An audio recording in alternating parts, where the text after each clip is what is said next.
अस्सलाम वालेकुम प्यारे दोस्तों, मेरा नाम है मिंकू। उम्मीद है आप सब खैरियत से होंगे। आज हम करेंगे एक मज़ेदार मश्क जिसका नाम है अल्फाज का खजाना। तो चलिए अब हम इब्तिदा करते हैं। मेरे साथ पढ़िए।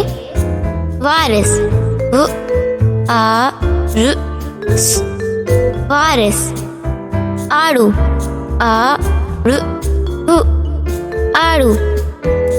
दाग, द आ गु, दाग।